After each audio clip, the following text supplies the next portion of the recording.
ચલો આજે આપણે કયું ચેપ્ટર સ્ટાર્ટ કરીએ, સંભાવના. આ બી તમે લોકો જો બની ગયા ફર્સ્ટ સેમમાં. એકચ્યુઅલી આમાં કેવું છે કે અમુક પોર્શન તમે લોકો બની ગયા સંભાવનાનો ફર્સ્ટ સેમેસ્ટરમાં, અને મેઇન જે પોર્શન છે એ બધું શેમાં આવે તમારે થર્ડ સેમેસ્ટરમાં.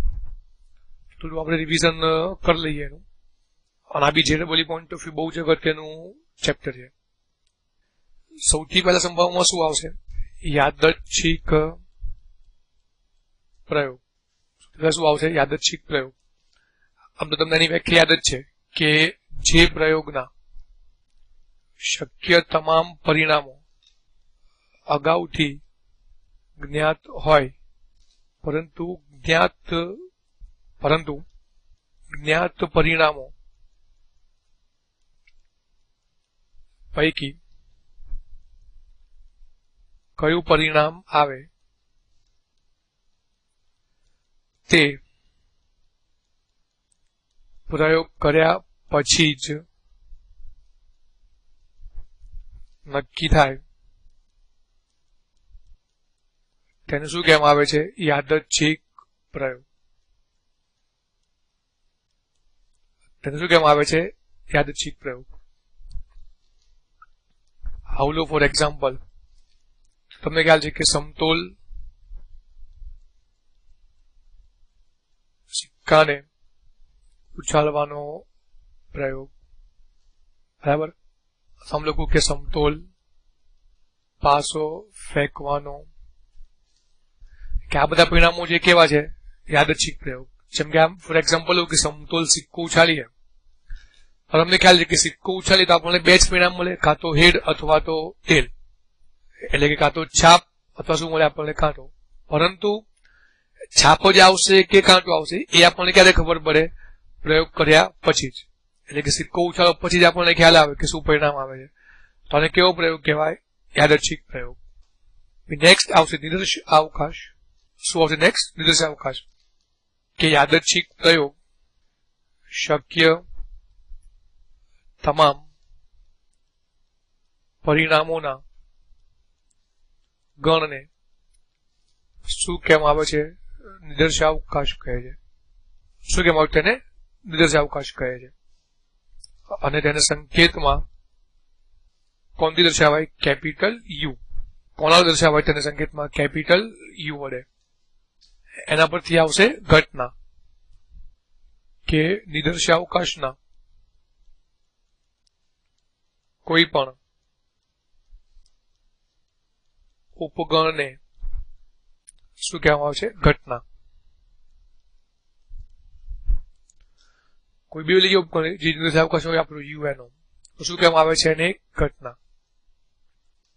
તેને સંકેતમાં બધા કેપિટલ અક્ષરો કે A, B, C કોણથી દર્શાવાય સંકેતમાં? તેને A, B, C એના વડે દર્શાવાય છે. તો હવે ઘટનાના અમુક પ્રકાર લઈએ અલગ અલગ. જો સૌથી પહેલા કઈ ઘટના લઈએ આપણે? અશક્ય ઘટના. કઈ ઘટના લઈએ? અશક્ય. તો તમે યાદ રાખી શકો કે જે ખાલી કણ છે ફાઈ ને શું કહેવામાં આવે છે? અશક્ય ઘટના. શું કહેવામાં આવે છે? ખાલી કણ ને અશક્ય ઘટના. પછી આવે ચોક્કસ ઘટના. તો જે આપણો આખો ગણ છે યુ ને કેવી ઘટના કહેવામાં આવે છે? ચોક્કસ ઘટના કહે. જો તમને બંનેનું એક એક્ઝામ્પલ આપું, એવું લખ્યું હોય કે સમતોલ પાસાને ઉછાળતા અમને ઘટના એ કે પાસા પરનો પૂર્ણાંક 7 થી મોટો હોય, તો તમે ઓબ્વિયસલી સમજી શકો કે જો હું સમતોલ પાસો ઉછાળું તો મને કેટલા ઘટક મળવાના? 1 થી 6 જ મળવાના ને, બરાબર? એ જો અહીંયા ઉપર લખી દઉં એવું હોય તો કે u બરાબર 1, 2.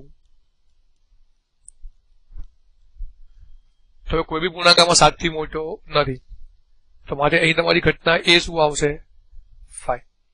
અને હું આમ લખું ઘટના બી કે પાસા પરનો પૂર્ણાંક 6 કે તેથી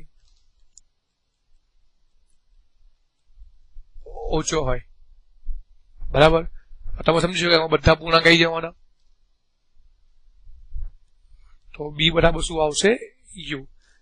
એટલે કેવી ઘટના થઈ ગઈ? આ ચોક્કસ ઘટના થઈ ગઈ. એવું કઈ ઘટના આવશે હવે? પૂરક ઘટના. તો તમે ઉપર જે મેં સમજાવ્યું એના પરથી સમજી શકો કે આ તમે કોને સાથે સાંકળી શકો? ગણ સાથે. જેમ કે નિર્દેશાવકાશને આપણે યુ કહેતા હતા, યુ કીધું. તો ગણમાં બી શું કહીએ આપણે? સાર્વત્રિક ગણને યુ જ કહીએ છીએ ને. અને તમે કોઈ બી ઘટના લો, બધી કોના ઉપગણ આવવાની? યુ ની. ગણમાં એવું હતું કે કોઈ બી ગણ લઈએ આપણે જે અભ્યાસ સંબંધી, બધા કોના ઉપગણો હોય છે? યુ ના. તો હવે કઈ ઘટના આવશે? પૂરક ઘટના. ડાયરેક્ટ લખી નાખું વ્યાખ્યા એની કે શું આવે સૂત્ર એનું પૂરક ઘટનાનું? કે ઘટના એ ડેશ. તો એવા બધા ઘટકો એક્સ કે જ્યાં x does not belongs to A, પણ એક્સ એમાં હોય યુમાં. તો એનથી જે ઘટકોથી બને છે ઘટના, એને શું કહેવાય? પૂરક ઘટના. ચલો હવે કઈ લઈએ આપણે સંભાવનાની પ્રશિષ્ટ વ્યાખ્યા. જો એકચ્યુઅલી સંભાવનાની પૂર્વધારણાની વ્યાખ્યા પણ છે, પેનનું જેડબલ્યુમાં આપણે બહુ યુઝ આવતો નથી, એટલે એ નથી કરતા આપણે. મેઇન વ્યાખ્યા છે સંભાવનાની પ્રશિષ્ટ વ્યાખ્યા કે જો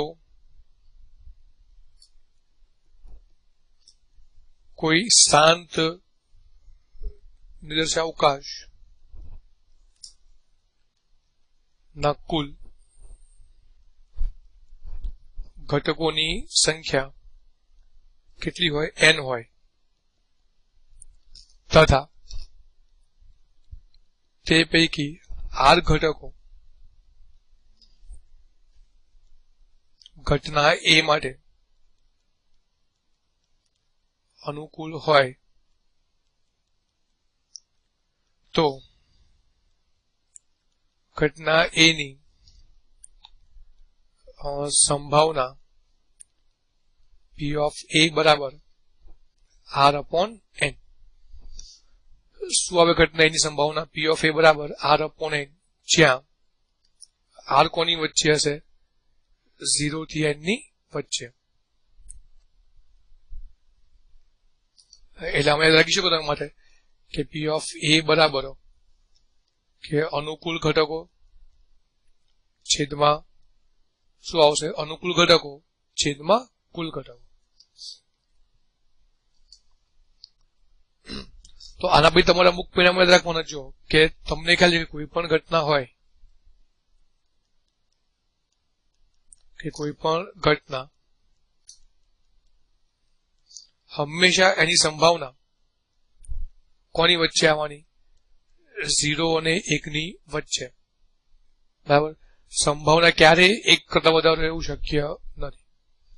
અને હવે તમે સમજો કે જો હું અશક્ય ઘટના લઈશ કે અશક્ય ઘટના phi માટે p of phi બરાબર શું આવે? તો 0. અને જો ઘટના ચોક્કસ હોય તો એની સંભાવના કેટલી આવવાની? 1. પછી જો હું આમ લખું કે p of a dash શું લખાય? 1 minus p of a. એટલે પૂરક ઘટનાની જે સંભાવના છે એ શું આવવાનું? 1 minus ઘટનાની સંભાવના હોય એ. પછી હું લખું કે p of a છેદ p dash તો શું આવવાનું? p of a minus p of a છેદ b. એટલે રીતે આમ જ જો લખું કે p of a dash છેદ b તો p of p minus p of a છેદ b, બરાબર. એટલે કે જેનો ડેશ ના હોય એમાંથી આપણે બાદ કરવાનું. પછી લખું કે p of a યોગ b તો p of a વત્તા p of b માઇનસ શું છે? p of a છેદ b. અને p of a યોગ b યોગ c તો p of a વત્તા p of b minus p of a છેદ b minus p of b છેદ c minus p of c છેદ a plus p of a છેદ b છેદ c. આ અમુક પરિણામો જે છે જે દાખલામાં આપણે ફ્રીક્વન્ટલી યુઝ કરતા હોઈએ છીએ. એના પરથી જો બે અગત્યના પરિણામ બીજા યાદ રાખવાના આપણે કે એક તો આવશે કે પરસ્પર કેવી ઘટનાઓ નિવારક ઘટનાઓ, કેવી ઘટનાઓ પરસ્પર નિવારક ઘટનાઓ કે જો ઘટનાઓ A તથા B માટે શું થવું જોઈએ કે A છેદ B શું થતું બરાબર ખાલી ગણો. તો A તથા B ને શું કહેવામાં આવે છે? પરસ્પર નિવારક ઘટનાઓ કહે છે. કે જો A છેદ B કેવું હોય ખાલી ગણ હોય તો A તથા B ને શું કહેવામાં આવે છે? પરસ્પર નિવારક ઘટનાઓ કહે છે. એ તમે લખી શકો કે જો A તથા B પરસ્પર નિવારક ઘટનાઓ હોય તો શું આવવાનું? P of A છેદ B બરાબર 5. સંભાવના શું આવે તો એની 0. અને તથા તમે આવું બી લખી શકો કે P of A યોગ B બરાબર શું આવવાનું? તો P of A plus P of B. Next કઈ આવશે? પરસ્પર નિશેષ ઘટનાઓ. કઈ આવશે? પરસ્પર નિશેષ ઘટનાઓ કે જો ઘટનાઓ A તથા B માટે A યોગ B બરાબર શું હોય? U હોય. શું હોય? A યોગ B બરાબર U હોય તો A તથા B ને પરસ્પર કેવી ઘટનાઓ કહેવામાં આવે છે? નિશેષ. બરાબર. એટલે તમે લખી શકો ને કે માટે જો A તથા B પરસ્પર નિશેષ ઘટનાઓ હોય તો P of A યોગ B બરાબર P of U બરાબર શું આવવાનું? 1. શું કહી શકાય? P of A યોગ B બરાબર P of U બરાબર 1. અને જો બંને કમ્બાઇન્ડ કરું કે પરસ્પર નિવારક તથા નિશેષ ઘટનાઓ, એટલે હવે તમે સમજી શકો કે શું આવશે શરત એના માટે કે જો A છેદ B બરાબર શું હોય? 5 અને A યોગ B બરાબર શું હોય? U. A તથા B ને પરસ્પર નિવારક અને નિશેષ ઘટનાઓ કહે છે. કેવી ઘટનાઓ કહેવાય? પરસ્પર નિવારક અને નિશેષ. એટલે આ જેટલું આપણે કહ્યું હતું બેઝિક બની ગયા સંભાવનાનું કે આ બધી વસ્તુ ઓલરેડી તમે લોકો ફર્સ્ટ સેમમાં ભણી જ ગયા છો. હવે બધા નવા ટોપિક સ્ટાર્ટ થશે કે સૌથી પહેલો કયો ટોપિક આવશે? હવે નવો કે આપણે કઈ લઈએ હવે? શરતી સંભાવના. ઘટના B માટે P of B not equal to 0 તો B ની સાપેક્ષ ઘટના A ના ઉદ્ભવવાની સંભાવના તો સંકેત છે જેનો P of A after B. કયો સંકેત છે એનો? P of A after B. તો શું વ્યાખ્યા બની? P of A છેદ B upon P of B. શું વ્યાખ્યા બની? P of A છેદ B upon P of B. આને શું કહેવામાં આવે છે? શરતી સંભાવના. આમ બધા નિયમો એને જ લાગુ પડી શકો કે આ બી સંભાવના કોની વચ્ચે હોય? હંમેશા કે છે તો એક પ્રકારની સંભાવના જ ને, એટલે કોની વચ્ચે આવવાની? પછી 0 થી 1 ની વચ્ચે. પછી જો હું આમ લખું કે P of A dash after B તો શું લખાય એને? 1 minus P of A after B. પણ આ એક વસ્તુ યાદ રાખજો કે જો અહીંયા નીચે ડેશ હોય તો પછી ડાયરેક્ટ એવું લખાય નહીં. તો તમારે નિયમ લગાવવો પડે કે is equal to P of A છેદ B dash upon P of B તો is equal to P of A minus P of A intersection B upon શું લખાય પછી 1 minus P of B. બરાબર, એટલે સમજો તમે કે ડાયરેક્ટ જો ઉપર ડેશ હોય કે P of A dash after B તો શું લખી શકો તમે 1 minus P of A after B, અને આમાં લખી શકો કે P of A minus P of A intersection B upon 1 minus P of B. તો એના પછી આવશે કે સંભાવનાનો કયો નિયમ? ગુણાકારનો નિયમ. સંભાવનાનો કયો નિયમ આવશે? ગુણાકારનો નિયમ. એટલે મારે લઈ શકો કે નિયમ આવું કહે છે કે P of A છેદ B બરાબર P of A after B into P of B. શું કે નિયમ કે P of A છેદ B બરાબર P of A after B into P of B. એ તમે સાબિત કરી શકો એકદમ ઇઝીલી કે શું આવે P of A after B ની વ્યાખ્યા? P of A છેદ B upon P of B. તો P of B કટ થઈ જશે. ઓર આવું લખી શકો ને તમે કે ઓર P of A છેદ B આવું લખાય કે P of B after A into શું આવશે? P of A. તો એવું તમારે રાખવાનું કે જે કિંમત અહીં છેદમાં હોય એની સંભાવના ગુણાકારમાં આવી જશે. અને આ જ નિયમ તમારે 3 ઘટના માટે લગાવો તો શું લગાવી શકો કે 3 ઘટનાઓ A, B અને C માટે આમ લખી શકો તમે કે P of A છેદ B છેદ C. આવું તમે જો એક એક્ઝામ્પલ આપું તો આમ લખાય કે P of A after B into C into P of B after C into P of C.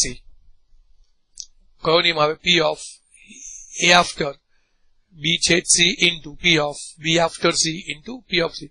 હવે તમે બીજો નિયમ લગાવી શકો છો.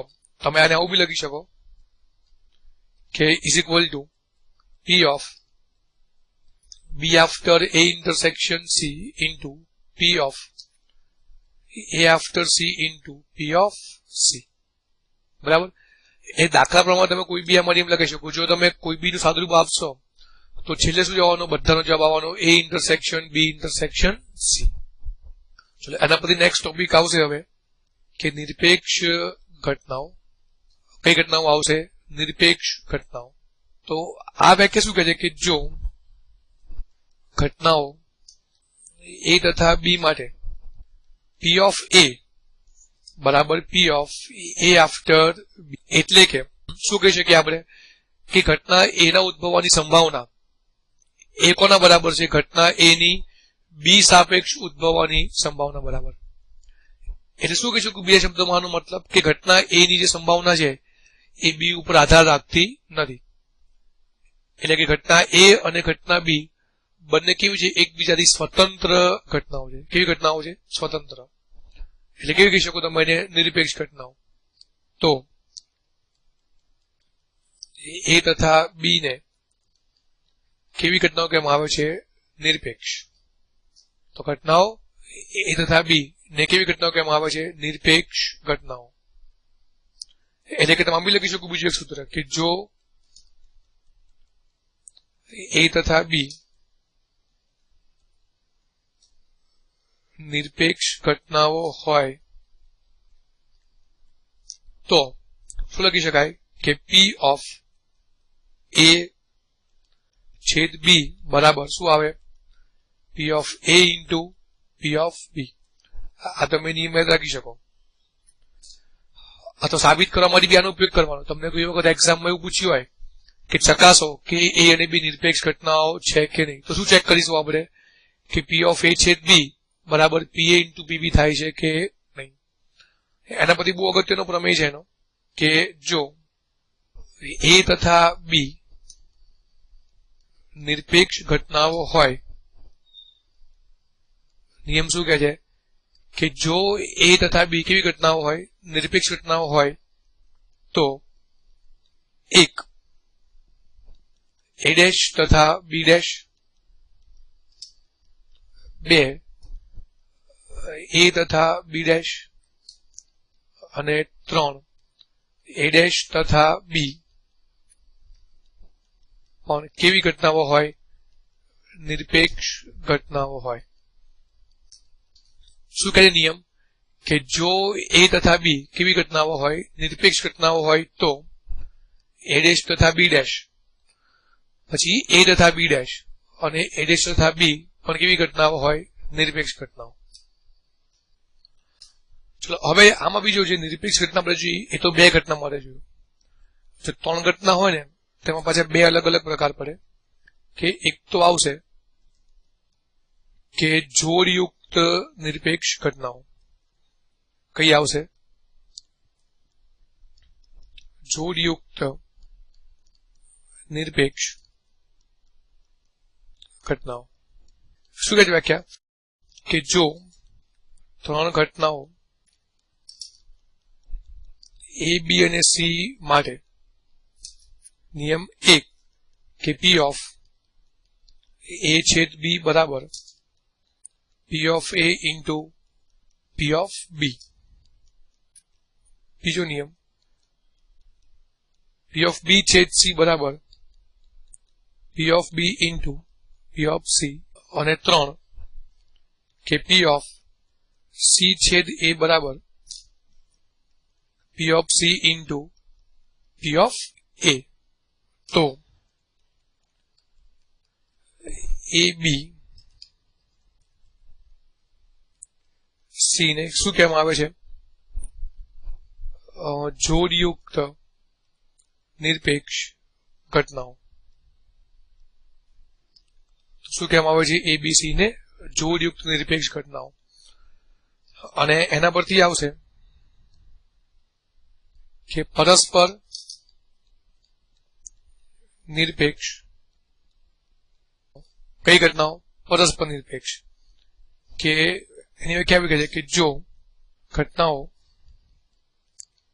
એ બી સી માટે પી ઓફ એ છેદ બી બરાબર P of A into P of B, P of B છેદ સી બરાબર P of C into P of A અને પી ઓફ એ છેદ સી બરાબર P of A into P of C. અને આમાં જો ચોથો ભાગ એક આવશે કયો? કે પી ઓફ એ છેદ બી છેદ C, P of A into P of B into P of C. તો એ બી સી ને શું કહેવામાં આવે છે? પરસ્પર નિરપેક્ષ ઘટનાઓ. શું કહેવામાં આવે છે? એબીસી ને પરસ્પર નિરપેક્ષ ઘટનાઓ કહે છે. કે પૂર્ણ સંભાવનાનું પ્રમેય. આ બહુ અગત્યનો કોન્સેપ્ટ છે. કયો પ્રમેય? પૂર્ણ સંભાવનાનું પ્રમેય. કે જો B1 તથા B2 પરસ્પર નિવારક તથા નિશેષ ઘટનાઓ હોય તથા ઘટના એ B1 કે B2 કોઈ પણની સાપેક્ષ ઉદ્ભવે તો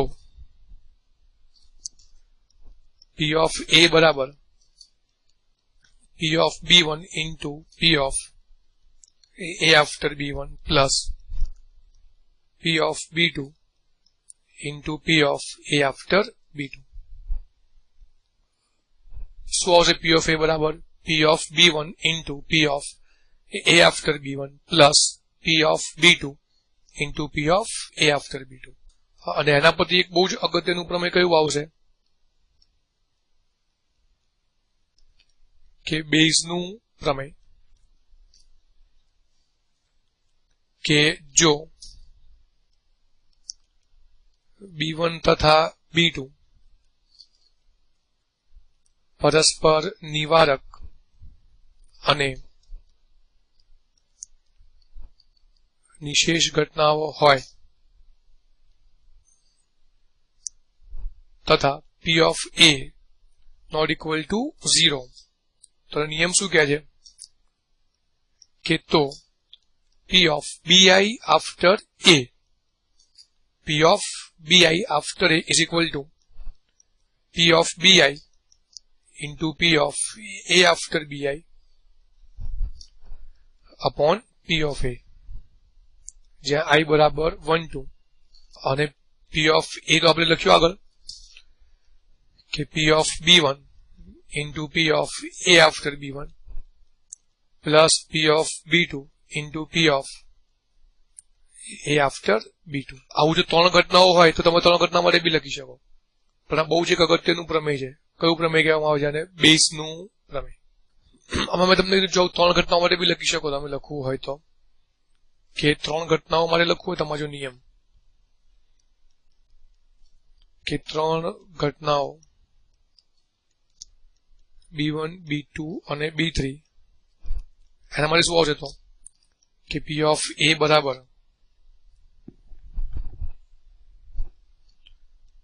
P of b1 into P of a after b1 plus P of b2 into P of a after b2